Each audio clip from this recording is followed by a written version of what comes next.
সময়সীমা আছে শেষ।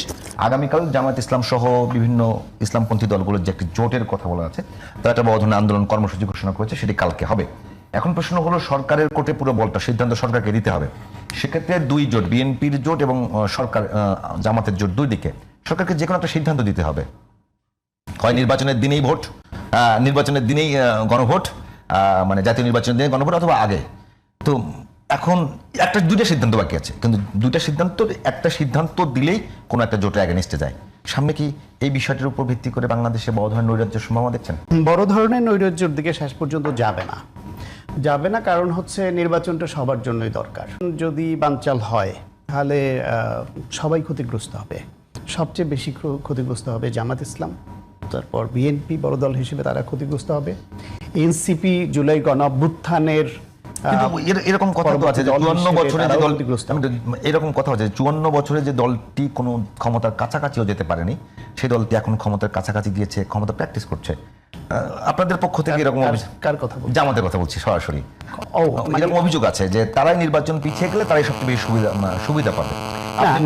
না, নির্বাচন পিছিয়ে গেলে সুবিধা পাবে, নির্বাচন পেছানোর সুযোগ তো নাই। তারা মনে করছে, জামায়াত মনে করছে যে তারা এখন বিভিন্ন জায়গায় গুরুত্বপূর্ণ পদগুলোতে তাদের লোক আছে, সুতরাং তারা নির্বাচন পেছালে তারা ওই সব জায়গায় তো আছেই, পাশাপাশি তারা আরেকটু নিজেদেরকে স্ট্রেংথেন করবে এবং বিএনপিকে যদি কোনোভাবে বিতর্কিত করা যায় সেই চেষ্টা তাদের থাকতে পারে। কিন্তু হিসাব বলছে, পর্যবেক্ষণ করলে আপনি বুঝতে পারবেন যে বিএনপি 236টা, 37টা করেছিল, একটা স্থগিত করলো, 236টা আসনে তাদের প্রার্থী ঘোষণা করে দিয়েছে। বিএনপির মতো দলে যেখানে 10 জন, 12 জন, 15 জন এরকম ক্যান্ডিডেটও থাকে এক একটা আসনে, মিনিমাম 2-3 জন, 4 জন থাকেই। সেই রকম দলে এই প্রার্থীতা যখন ঘোষণা করলো, তারা অলরেডি মাঠে নেমে গেছে। এদের মধ্যে মেজরিটি অংশ কিন্তু তারা স্বপ্ন দেখা শুরু করে দিয়েছে যে সে মেম্বার অফ পার্লামেন্ট হচ্ছে। তারা তাদের কর্মী মোবিলাইজেশন করে ফেলেছে।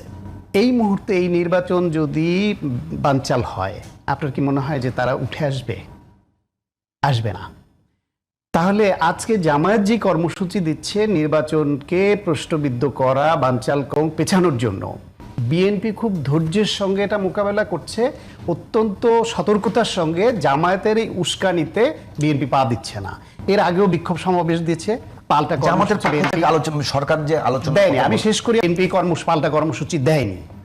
কিন্তু যদি এরকম পরিস্থিতি হয় যে এই কারণে নির্বাচন পিছিয়ে যেতে পারে, যেটা জামায়াতের নেতারা অলরেডি আওয়াজ তুলেছেন, দরকার হলে নির্বাচন 2 মাস পিছিয়ে যাবে, দরকার হলে পিছিয়ে যাওয়ার সুযোগ নাই।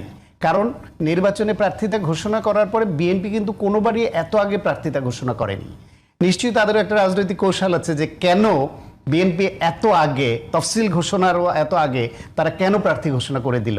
সুতরাং বিএনপি তখন পরিস্থিতির কারণে বাধ্য হয়ে, তাদের বাধ্য করলে তারাও কর্মসূচি দিবে।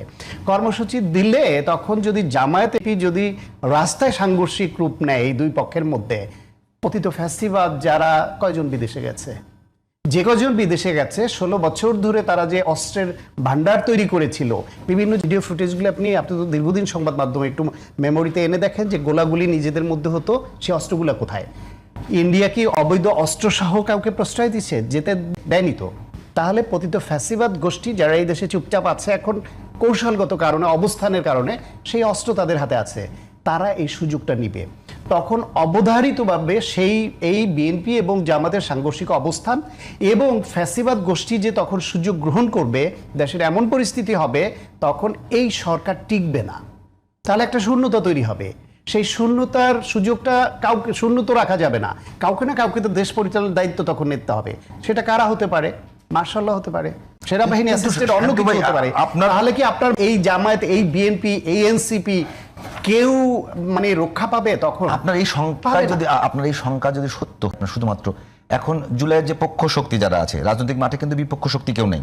আপনি এনসিপি বলেন, বিএনপি বলেন, জামাত বলেন, যাকেই বলেন, তো শুধুমাত্র মানে কে আগে ক্ষমতায় যাবে, মানে সে যে ক্ষমতাটা আগে কে ভোগ করবে, সবারই ক্ষমতা আসার সম্ভাবনা আছে, 2 দিন আগে অথবা পরে রাজনীতি করলে আসবে।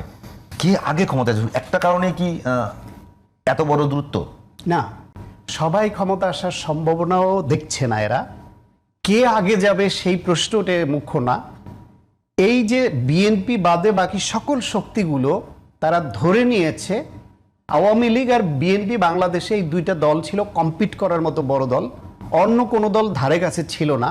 আওয়ামী লীগ পতিত হওয়ার পরে এদের মনে মগজে ওই ধারণাটা ঢুকে আছে ক্ষমতায় তো বিএনপি আসবে, সেই জন্য তাদেরকে বিএনপিকে কত মানে দৈর্ঘ্যের রশি দিয়ে কতভাবে পেঁচিয়ে বাঁধা যায় সেই প্ল্যান নিয়ে সবাই ব্যস্ত, যে বিএনপি ক্ষমতায় আসলেও যেন তারা রাষ্ট্র পরিচালনা স্বাধীনভাবে করতে না পারে, তাদেরকে আষ্টে পৃষ্ঠে বাঁধতে হবে। আর যদি জামায়াত, এনসিপি বা অন্য কোনো গোষ্ঠী যদি মনে করতো যে তারা ক্ষমতায় আসবে, তাহলে বিএনপি নোট অফ ডিসেন্ট যদি দিয়েও থাকে কোথাও, যেখানে যেখানে দিয়েছে তো বটেই, সেইগুলি বিএনপি তো বলেছে তারা জনগণ যদি এই নোট অফ ডিসেন্ট দেওয়ার পরেও জনগণ তাদের রায় দেয় পক্ষে, তাহলে তারা প্রথম প্রায়োরিটি ধরবে। সব দল মিলে একমত হয়েছে যে এই বিষয়গুলি সেগুলো বাস্তবায়ন, তারপরে 31 দফার বাকি যেটা থাকে সেটা। আর যদি জামায়াত ক্ষমতায় আসে, এনসিপি ক্ষমতায় আসে, তাহলে তারা তো এই জুলাই সনদের ব্যাপারে সবগুলিতেই একমত, তো তারা বাস্তবায়ন করবে, তাহলে তো কোনো সমস্যা থাকে না। মোট কথা হলো তারা যে ক্ষমতায় আসবে এই স্বপ্ন তো দূরের কথা, এই দুঃস্বপ্ন তারা দেখতে পাচ্ছে না বলেই তারা এই জুলাই সনদ নিয়ে এত কথা এবং এত কিছু করছে। তাদের ন্যূনতম সম্ভাবনা যদি দেখতো যে আমরা তো ক্ষমতায় যাবই, সুতরাং বিএনপি কোথাও কোথাও আপত্তি করলে কিচ্ছু যায় আসে না,